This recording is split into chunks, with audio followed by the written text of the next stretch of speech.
د القمر مبارکه سوره چې د قران عظیم شان 450مه سوره ده په مکه معظمه کې را نازله شوې ده 55 مبارک آیاتونه لري تلاوت او پښتو ترجمه یې له لومړي آیت څخه اوري بسم الله الرحمن الرحیم د الله په نوم چې ډیر زیات مهربان پورا رحم درونکی دی اقتربت الساعة وانشق القمر د قیامت ساعت را نږدې شو او سپوږمۍ وچاودله دوه ټوټې شوه وإن يروا آية يعرضوا ويقولوا سحر مستمر خو د دغه خلکو حال دا دی چې که هره نښانه وویني مخ اړوي او وایي دا خو روانې کوډې دي وكذبوا واتبعوا أهواءهم وكل أمر مستقر دوی هغه یعنی پیغمبر ته هم د دروغ نسبت وکړ او د خپل نفسي غوښتنو پیروي وکړه هر معامله په پای کې یو عاقبت ته رسیدونکې ده ولقد جاءهم من الأنباء ما فيه مزدجر حكمة بالغة فما تغني النذر دغه خلکو ته د بخوانیو قومونو هغه حالات مخې ته راغلي دي چې په هغو کې له سرغړاوي نه د رامنع کېدو لپاره د عبرت پوره درس دی او داسې حکمت چې د نصیحت هدف په بشپړه درجه ترسره کوي خو پر دوی باندې ویرونې اغېزه نه کوي فتول عنهم يوم يدعو الداعي إلى شيء نكر خش عن أبصارهم يخرجون من الأجداث كأنهم جراد منتشر نو ای پیغمبره له دوی نه مخ واړوه په کومه ورځ چې بلونکی د یو سخت ناوړه شي خواته بلنه ورکړي خلک به له ټیټو هیبت وهلو سترګو سره له خپلو قبرونو نه په داسې شان راوځي چې ګواکې خواره شوي ملخان دي مهطعين إلى الداع يقول الكافرون هذا يوم عسير د بلونکي خواته به منډې وهونکي وي او همغه منکران چې په دنیا کې ترې نه انکار کوو په هغه وخت کې به ووایي چې دا ورځ خو ډېره سخته ده كذبت قبلهم قوم نوح فكذبوا عبدنا وقالوا مجنون وازدجر له دوی نه مخکې د نوح قوم خپل پیغمبر ته د دروغو نسبت کړی دی هغوی زموږ بنده دروغجن وګاڼه وی ویل چې دی لیونی دی او هغه ته په ناوړه توګه تور برېښو شو فدعا ربه أني مغلوب فانتصر په پای کې هغه خپل پروردګار ته غږ وکړ چې زه مغلوب شوم اوس ته له دوی نه غچ واخله ففتحنا أبواب السماء بماء منهمر وفجرنا الأرض عيونا فالتقى الماء على أمر قد قدر حالا نو مونږ په ډېر راتوی شوي اورښت سره د آسمان دروازې پرانستلې او ځمکه مو څیرې کړه په چینو مو تبدیله کړه او دا ټولې اوبه د هغه کار ترسره کولو لپاره سره یو ځای شوي چې په تقدیر کې لیکل شوي وو وحملناه على ذات ألواح ودسر تجري بأعيننا جزاء لمن كان كفر او مونږ نوح د پلنو تختو او پر پړو میخونو لرونکې یوې بیړۍ باندې سپور کړ چې زموږ تر نظر لاندې چلیدله دا و د هغه چا په خاطر بدله چې د هغه بې قدري شوې وه ولقد تركناها آية فهل من مدكر هغه بیړۍ مونږ د عبرت د یوې نښانې په توګه پرېښودله نو آیا څوک شته نصیحت منونکی فكيف كان عذابي ونذر وګورئ څنګه و زما عذاب او څنګه و زما د ویرونې پای ولقد يسرنا القرآن للذكر فهل من مدكر مونږ دا قرآن د نصیحت لپاره آسانه وسیله ګرځولې ده نو آیا شته څوک نصیحت منونکی كذبت عاد فكيف كان عذابي ونذر عادیانو هم د حق پیام ته د دروغ نسبت وکړ.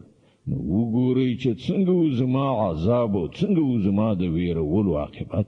إنا أرسلنا عليهم ريحا صرصرا في يوم نحس مستمر تنزع الناس كأنهم أعجاز نخل منقعر فكيف كان عذابي ونذر. مونږ د دوامدار شومتوب لرونکي یوه ورځ کې سخت طوفاني باد پر هغو ولیږي چې خلک یې پورته کول په داسې شانې غورځول لکه چې هغوی له بیخه راویستل شوي د خرماو ونې ډډونه وي. وګورئ چې څنګه و زما عذاب او څنګه و زما د ویرونې پای. ولقد يسرنا القرآن للذكر فهل من مدكر. مونږ دغه قرآن د نصیحت لپاره آسانه وسیله ګرځولې ده. نو آیا شته څوک نصیحت منونکی؟ كذبت ثمود بالنذر فقالوا أبشرا منا واحدا نتبعه إنا إذا لفي ضلال وسعر. سمودیانو هم د حق پیغام راوړونکي تنبیهات دروغجن کړل او وی ویل یوازې یو سړی چې له همدا موږ څخه دی، آیا موږ اوس په هغه پسې ولاړ شو؟ که موږ د دې پیروي ومنو نو د دې معنا به دا وي چې موږ ګمراه شوي او موږ پوهه له لاسه ورکړې ده. ألقي الذكر عليه من بيننا بل هو كذاب أشر. زموږ په منځ کې فقط همدا یو سړی و چې پر هغه باندې د خدای وحی نازله کړای شوه؟ نه، بلکې دی بې حده دروغجن، خودپسند او په خپل ځان مین تېروتلی دی. سيعلمون غدا من الكذاب الأشر. مون خپل پیغمبر ته وویل سبا دوی ته معلومیږي چې څوک ډېر دروغجن او په خپل ځان غاور او تېروتلی دي. إنا مرسل الناقة فتنة لهم فارتقبهم واصطبر. مونږ د دوی لپاره د فتنې په توګه وښلیږو. اوس ته ای صالح په صبر سره ګوره چې د دوی څه عاقبت کیږي. ونبئهم أن الماء قسمة بينهم كل شرب محتضر. او دوی ته خبر ورکړه چې اوبه به د دوی او د اوښې ترمنځ ویشلې وي او هر یو به د خپل وار په ورځ اوبو ته راځي. فنادوا صاحبهم فتعاطى فعقر. په پای کې هغوی خپل سړي ته غږ وکړ او هغه دغه کار پر غاړه واخیست او اوښه یې ووژله. فكيف كان عذابي ونذر. نو وګوره چې څنګه و زما عذاب او څنګه و زما د ویرونې عاقبت. إنا أرسلنا عليهم صيحة واحدة فكانوا كهشيم المحتضر. مونږ پر هغو باندې فقط یوه چیغه راوستله او هغوی لکه د وچو او پامال شوو وښو غوندې مات شول. ولقد يسرنا القرآن للذكر فهل من مدكر. مونږ دغه قرآن د نصیحت لپاره آسانه وسیله ګرځولې ده. نو شته څوک نصیحت منونکی؟ كذبت قوم لوط بالنذر إنا أرسلنا عليهم حاصبا إلا آل لوط نجيناهم بسحر نعمة من عندنا كذلك نجزي من شكر. د لوط قوم هم ویرونکي تکذیب کړل او موږ پر هغو باندې تیږې وروونکی باد ولیږي. یوازې د لوط کورنۍ له هغه نه خوندي پاتې شوه. موږ په خپل فضل سره د شپې په وروستۍ سهار ته نږدې برخه کې هغوی وژغورل. دغه مکافات موږ هر هغه چاته ورکوو چې شکر ویستونکی وي.